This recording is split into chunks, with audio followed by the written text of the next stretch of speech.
Hello everybody, how are you? Back with another Jacksonville video. This time we're going to talk about the parks in the city of Jacksonville and around the city of Jacksonville.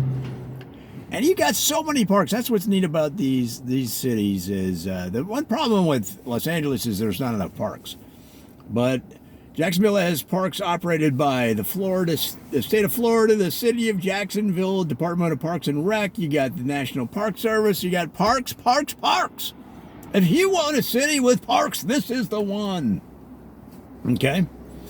In fact, some people say it's the biggest urban park network in the country.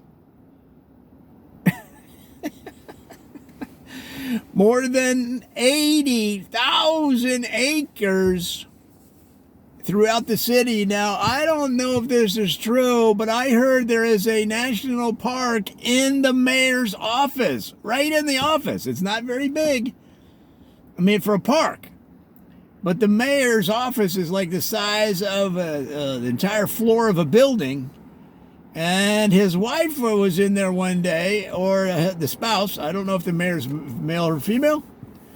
Spouse was in there one day. This is the story I heard, and he said, honey, this office is so big, we want our constituents to be able to enjoy it as well. Let's put a park in here. And they put a park in the mayor's office. Unbelievable. I mean, that is a city. How cool is that? I mean, here you are in LA, one of the biggest metropolises in the world, and we don't have enough parks. We got enough laundromats to clean all of the clothes in the free world for 20 years, as long as we have enough quarters. Do you have enough quarters? That's the one question. If you have quarters in Los Angeles, you can clean your clothes for the next 15 years if you have enough quarters, because we have the facilities. You don't have to wait for it. That's the thing. You don't have to wait for a washer in Los Angeles. But you do have to wait for a park. You go to these parks, people are stacked on top of each other. I mean, where's all the free space for a city this size? Why didn't they? The one thing they did good in New York is they put in that dang Central Park, you know. And you still have these knuckleheads saying, hey, we could drill. We could drill in Central Park. Are you out of your mind?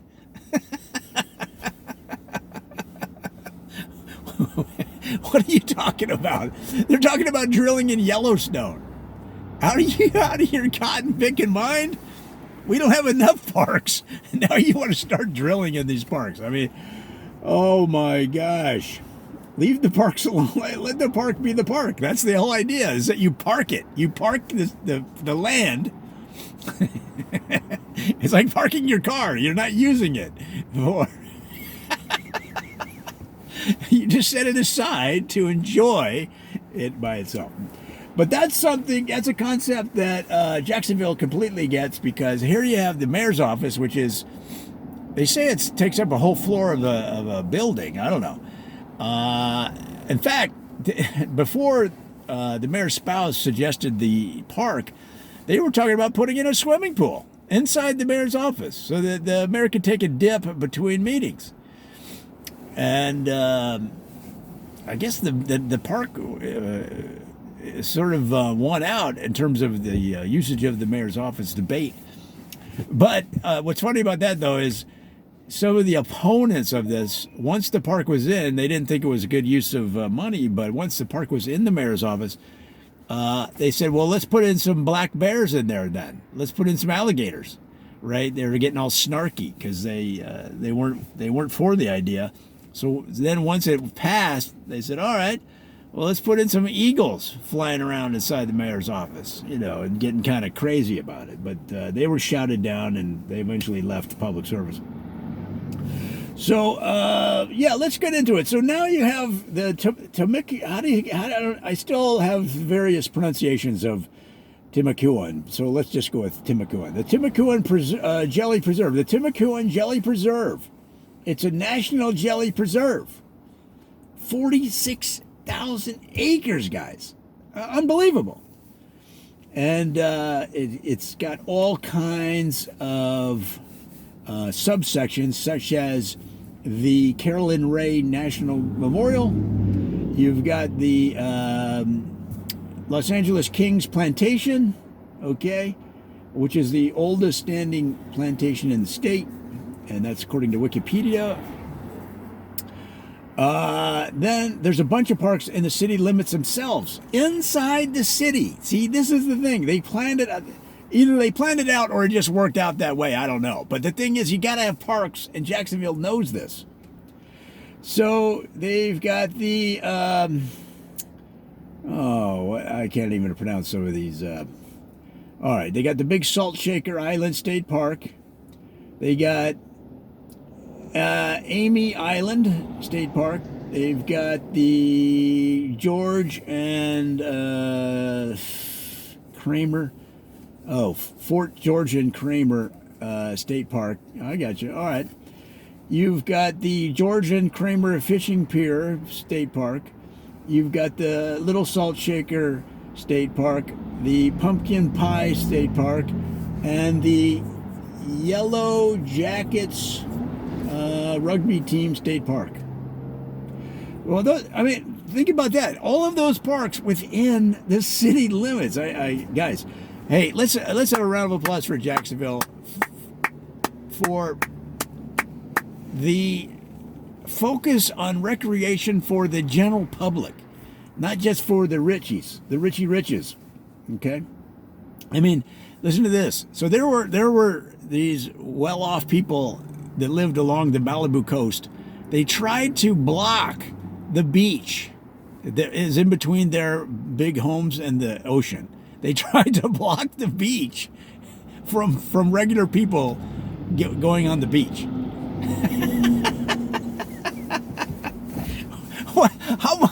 How much money do you have to have? I mean, what more do you want in your life that you have to block the access to the public beach? I mean, that's just 10 levels of arrogance higher than anything oh my God. But that was all fixed. They fixed all that, and somebody came to their senses and stopped that one. I think. Well, what happens is they stop stuff like this, and then it happens again, and I don't know. But here you have this great city of Jacksonville with all of these parks. So, kudos to you, Jacksonville. All right. So let's look at a few of them. So in the town of Springfield, which again is where the Simpsons animated television show was centered, there is a park called Federated Department Stores Park. All right, that's cool. It was opened in 1907. And then you've got the, let's see, blah, blah, blah. Oh, they have a meeting every year of the Confederate Veterans, which is a gathering of former Confederate soldiers, according to Wikipedia. Blah blah blah. So then they eventually named it. Federated Department Stores Park, and there's a monument honoring women of the South in there. Now, this is a really interesting one. Friends TV show fountain is a fountain in the St. John the Baptist River Park at the one end of the South Bank River Paddle.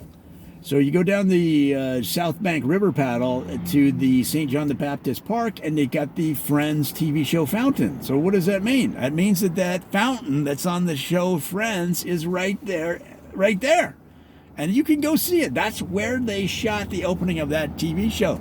Now, here's what's interesting, because as of the taping of this video, they announced the Friends TV reunion. So that means they possibly are going back to this Friends TV fountain in Jacksonville to maybe shoot again in that fountain. It's really exciting. And here's what's cool. I mean, cool for them. Each cast member of the Friends is getting $2.5 million to appear in the Friends TV reunion. Unbelievable. So and this Friends TV fountain right there in the St. John the Baptist Park, it gets a lot of visitors. A lot of people love that show, and often they have to ration the number of vehicles that can go into the park to visit the fountain. And of course, what do people want to do? They want to dance in the fountain with colored umbrellas. So they will sell you an umbrella, guys. It's $400 per umbrella. So don't think you're just going to roll up there with your own tattered umbrella and take pictures and throw them up on the gram. Okay? And if you want to get in the water, they'll let you do that, but you got to sign a release. Okay? In case you fall over and drown, they don't want to be responsible because you don't know how to dance. Okay? Take some lessons. Take some dancing lessons and dance in the water. I would practice in the fountain in your town before you go to this fountain in Jacksonville and pretend that you're, Ross from Friends, right? Or that other guy, Chandler, or one of those hot girls. So, all right, then you got Hanna-Barbera Park. That's a park near the Jacksonville beaches. And the Hanna-Barbera Park is really kind of cool because a lot of the animators of Hanna-Barbera cartoons lived and worked on that beach. And that's why you see so many beach scenes in those cartoons from the old days. And a lot of them still live there. Some of them live right on the beach.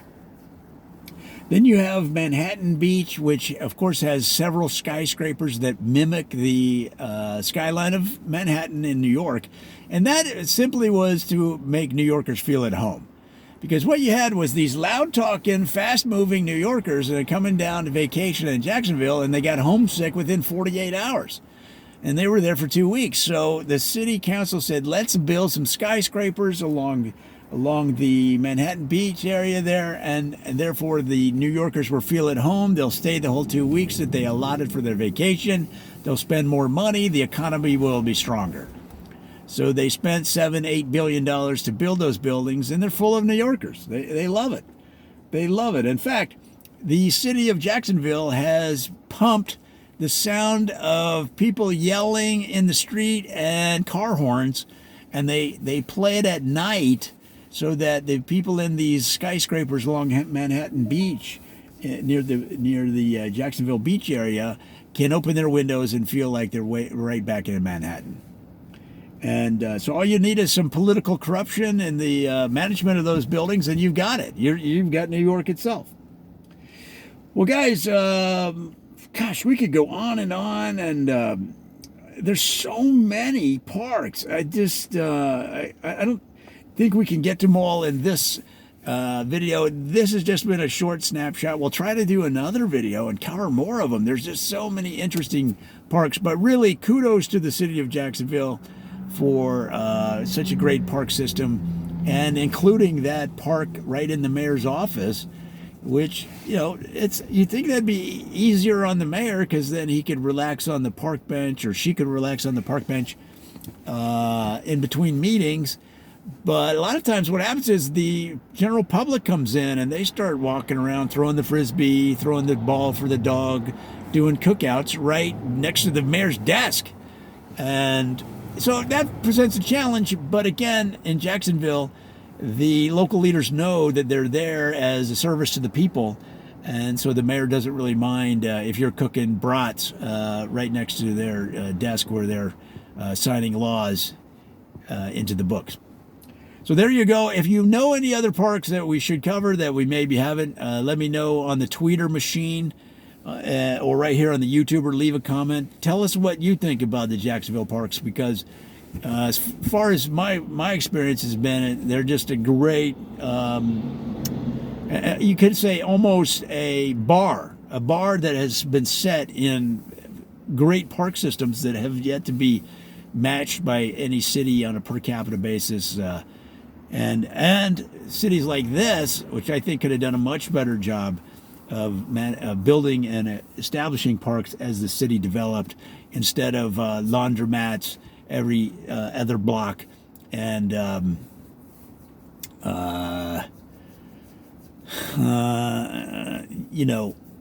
let's see, we got every other block has a laundromat and then they've got somebody selling lotto tickets. Why don't they just combine them? Can't you just buy the lotto tickets inside the laundromat? That way you're going to get cleaned out by the lotto and your laundry's going to get cleaned at the same time. I mean, these are kind of, look, I just came up with that idea off the top of my head. Why didn't they develop these ideas in this town over the years? And that way we would have had more parks and less Londros. Yeah, there you go.